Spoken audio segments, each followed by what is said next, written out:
Hello दोस्तों, जैसे कि मैंने वादा किया था कि थ्योरीज़ जो हैं लर्निंग की स्टेप बाय स्टेप मैं आपको बताऊंगा। तो आज मैं ट्रायल एंड एरर थ्योरी जो है लर्निंग की उसके बारे में बात करूंगा। जैसे कि मैंने आपको पहले भी बताया था कि 3 तरह की थ्योरीज़ जो हैं वो काम में लाई जाती हैं लर्निंग के लिए। और इन 3 थ्योरीज़ के बारे में मैंने आपको पहले वीडियो में थोड़ा सा बताया था। वो थी ट्रायल एंड एरर थ्योरी जो थॉर्नडाइक ने दी थी।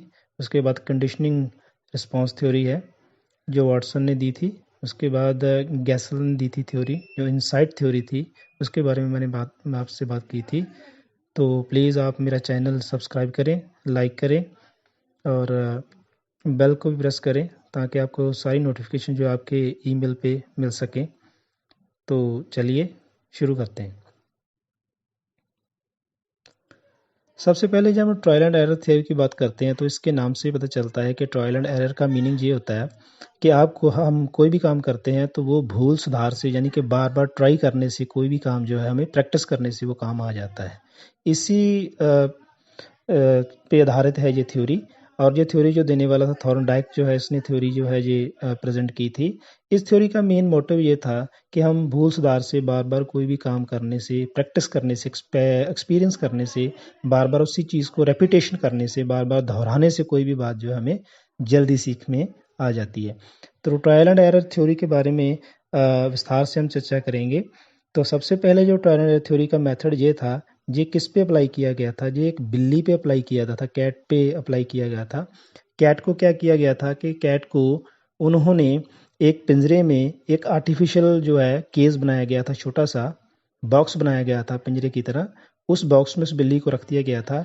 बिल्ली के सामने ऐसा एक मैकेनिकल फॉर्मेशन बनाया गया था कि उसके बाहर उसको पहले तो 24 आवर भूखा रखा गया। बिल्ली को एक दिन के लिए भूखा रखा गया। बिल्ली को भूखा रखने के बाद नेक्स्ट डे जो खाना जो था, बाहर मीट वगैरह जो भी उसका फूड था, उसको बाहर एक प्लेट में, एक ट्रे में रखा गया। और उसके बाद जो अंदर का मैकेनिज्म था, जो बॉक्स का अंदर का मैकेनिज्म था, वो ये था कि उसके अंदर एक पैडल था।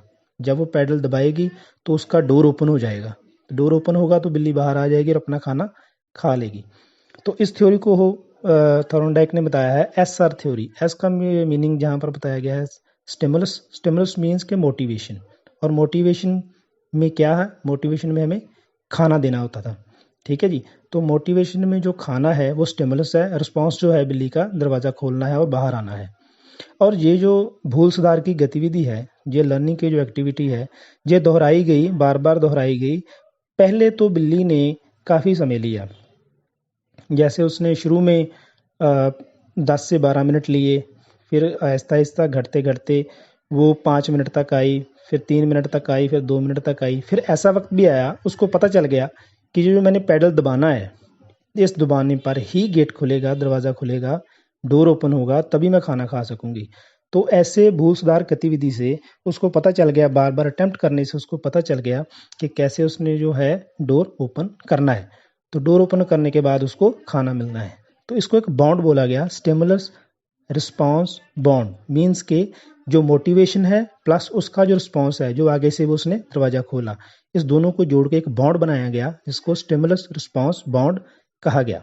तो ज़्यादा नहीं, मैं आपको घुमाने की कोशिश नहीं करूँगा। स्टिमुलस रिस्पॉन्स का मतलब यही है कि हमने खाना दिया, उसने कैसे आगे से रिस्पॉन्स दिया। इन दोनों के बॉन्ड से टाइम को भी ध्यान में रखा गया, कितने टाइम में स्टिमुलस हमने दिया और रिस्पॉन्स उसने जो है कितने टाइम में दिया। इस टाइम को देखते हुए ही हमें ये थ्योरी ये बताने की कोशिश करती है कि कैसे हम बार बार कोशिश करने से एक काम को कर सकते हैं। तो इस थ्योरी से एक तो बात निकल के कि बॉन्ड थ्योरी है, बॉन्ड करती है स्टिमुलस और रिस्पॉन्स को, यानी कि हमें जो मोटिवेशन देते हैं और वो जो रिस्पॉन्स बिल्ली देती है उससे एक बॉन्ड बनता है। स्टिमुलस और रिस्पॉन्स, मोटिवेशन का और रिस्पॉन्स देने का, उसका आगे से वो रिस्पॉन्स क्या है उस देने को एक बॉन्ड बनता है। ठीक है जी। तो इसको हम वो बार बार ट्रायल करने से ही वो बॉन्ड जो है बनता है। और बार बार हम, मोटिवेशन तो एक ही है, खाना देना है, लेकिन बार बार वो ट्राई करती है, बार बार ट्राई करती है, तो उससे एक बॉन्ड बनता है जिसको हम एस आर बॉन्ड कहते हैं, स्टिमुलस रिस्पॉन्स बॉन्ड कहते हैं। हो सकता है शुरू शुरू में वो रिस्पॉन्सेज जो है काफ़ी अनसक्सेसफुल रहे, काफ़ी उसने कोशिश की, वो कामयाब नहीं हो पाई। लेकिन एक वक्त ऐसा आया, उसको पता चल गया कि बाहर खाना रख दिया गया है, मैंने पैडल को दबाना है, गेट खुल जाना है और मैंने बाहर आ जाना है। चलो ये तो बात हुई कि एक्सपेरिमेंट क्या था। इस एक्सपेरिमेंट का मेन जो मोटिव था वो ये जानना था कि रिस्पॉन्स टाइम कितने देर बाद हमें मिलता है, रिस्पॉन्स का टाइम कितनी देर बाद कम या ज़्यादा होता है, और इस रिस्पॉन्स से बार बार करने से हमें निष्कर्ष क्या मिलता है, हमें खोज क्या मिलती है। हमने डिस्कवर क्या किया कि हम लर्निंग को एक थ्योरी के रूप में क्या सीख पाए लर्निंग से, कि लर्निंग कैसे इफेक्टिव हुई इससे। तो ऐसे लर्निंग जो है ये मैकेनिकल एक्टिविटीज़ या इससे सीखी जा सकती हैं। निष्कर्ष ये निकाला गया कि इससे मैकेनिकल एक्टिविटीज़ जो है सीखी जा सकती हैं। मैकेनिकल एक्टिविटीज़ क्या होती हैं, जैसे साइकिल चलाना, स्विमिंग करना, ठीक है, कोई अर्थमेटिक सम जो है वो सॉल्व करना, ठीक है ना। ऐसी जो एक्टिविटीज़ हैं इसको मैकेनिकल एक्टिविटीज़ कहा जाता है। इसमें ये काफ़ी सफल हुआ। मान लो हमारा बच्चा है, वो साइकिल चलाता है, गिरता है, बार बार ट्रायल करता है, बार बार गिरता है, फिर उठता है, फिर चलाता है, उसको चोटें भी लगती हैं, लेकिन आखिर में वो हमें रिस्पॉन्स देना शुरू कर देता है, खुश होता है। रिस्पॉन्स क्या देता है, उसको चलाना आ गया। रिस्पॉन्स क्या हुआ, उसको चलाना आ गया। तो मोटिवेशन क्या थी कि बार बार उसको ट्राई करना था, और मोटिवेशन हमने क्या देनी थी कि तुम्हें चलाना आ जाएगा। इसी तरह स्विमिंग में है। स्विमिंग में हम पहले पहले थोड़े पानी में बच्चे को अपना स्विमिंग करने के लिए कोशिश करते हैं। उसके बाद हम बड़े हो या बच्चे हों, बात एक ही है। स्विमिंग करने के लिए हमें क्या होता है, थोड़े पानी में जाना होता है। पहले हमने अपना इक्विपमेंट जो है यूज़ करने होते हैं कि हमें डूबे ना, हमें गोता वगैरह ना आए। तो स्विमिंग में और साइकिलिंग में और कुछ कोई भी सॉल्विंग करते हैं अर्थमेटिक सम हम, उसमें ये सारा काम आती है थ्योरी। तो अब ये बात करते हैं कि जो हमारे एजुकेशन सिस्टम में, हमारी एजुकेशन की जो प्रोसेस है उसमें बच्चे को इसका क्या लाभ होता है इस थ्योरी से। मेन तो हमारा मोटिव यही है कि हमने थ्योरी तो देख ली, एक्सपेरिमेंट भी देख लिया, लेकिन इससे सीखने को क्या फ़ायदा हुआ, सीखने को क्या मिला, हम लर्निंग करते हैं, इस थ्योरी का हमें क्या फ़ायदा हुआ ये देखते हैं। पहले तो फायदा ये हुआ हमारा कि हम बच्चे को बार बार कोई भी, मान लो हम टेबल लर्न करवाते हैं, ठीक है जी, बार बार रेपिटेशन करवाते हैं कोई चीज़। मान लो वो क्वेश्चन आंसर लर्न करता है तो बार बार रेपिटेशन करता है, बार बार रेपिटेशन करता है, बार बार रेपिटेशन करता है। तो इससे क्या है, ट्रायल एंड एरर मेथड जो है ये काफ़ी यूज़ में आता है। हमें सीधे और चाहे पर्दे के पीछे हो, हम इस थ्योरी को ही यूज़ कर रहे होते हैं जब हम बच्चे को कोई बार बार क्वेश्चन आंसर लर्न करने के लिए कह रहे हैं, कोई टेबल लर्न करने के लिए कह रहे हैं, तो हम इसी मेथड, इस विधि को ही यूज़ कर रहे हैं, इस थ्योरी को ही हम काम में ला रहे हैं। वो कोशिश करता है बार बार ट्राई करने की, और आखिर में वो सफल हो जाता है लर्न करने के लिए, टेबल सुनाने के लिए। तो ये इसकी एजुकेशन इम्प्लीकेशन है। जिस इसकी एक आपको लास्ट में बात बताऊं कि इसका जो है एक ड्रॉबैक भी है। ड्रॉबैक इसका जो है, जो इसकी एक थोड़ी सी हम कह सकते हैं कि गलत बात भी है, कि ये है कि ये ज़्यादातर जो है मैकेनिकल एक्टिविटीज़ में ही यूज़ किया जा सकता है। जैसे हमें कोई भी काम करना है, पहले उसके बारे में थोड़ा बहुत तो नॉलेज हमें देनी ही होगी। अगर मान लो साइकिलिंग करनी है, स्विमिंग करनी है, उसके बारे में कोई अर्थमेटिक सम सॉल्व करना है, पहले उसको उसका फॉर्मूलेशन तो बताना ही पड़ेगा, उसकी एक्टिविटी कैसे करनी है, ये कैसे आता है, साइकिलिंग कैसे आती है, स्विमिंग के क्या रूल होते हैं, पहले हमें बताने ही पड़ेंगे।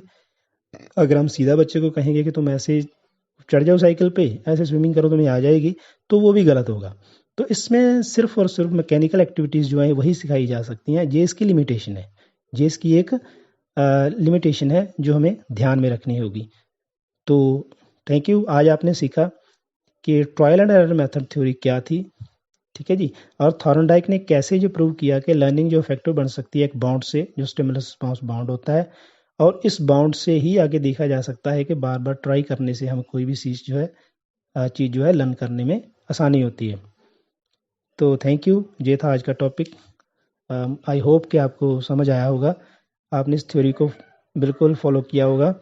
अगर आपको इस थ्योरी की अभी भी समझ कुछ काम आई है तो प्लीज़ आप रिपीट करके इस वीडियो को ज़रूर देखिएगा, और देखने के बाद इस वीडियो पे फोकस कीजिए कि जो मैकेनिकल एक्टिविटीज़ हैं उसमें ज़्यादा यूज़ होती थी जी एजुकेशन में। आज भी वही रेपिटेशन जो है उसमें ये यूज़ हो रही है। तो नेक्स्ट आगे हम नेक्स्ट थ्योरी के बारे में बात करेंगे, जो कंडीशनल रिस्पॉन्स थ्योरी है, उसके बारे में नेक्स्ट वीडियो होगा। तो प्लीज़ मैं फिर से रिक्वेस्ट करूँगा, आप लाइक कीजिएगा, मुझे बताइएगा कमेंट करके कि मैंने कैसा हाँ, आप जो है जिसको प्रेजेंट किया है इस थ्योरी को, तो आगे मुझे मोटिवेशन मिलता रहेगा। तो सब्सक्राइब जो की जरूर कीजिएगा मेरे चैनल को, ताकि मुझे और मोटिवेशन मिल सके। Thank you very much.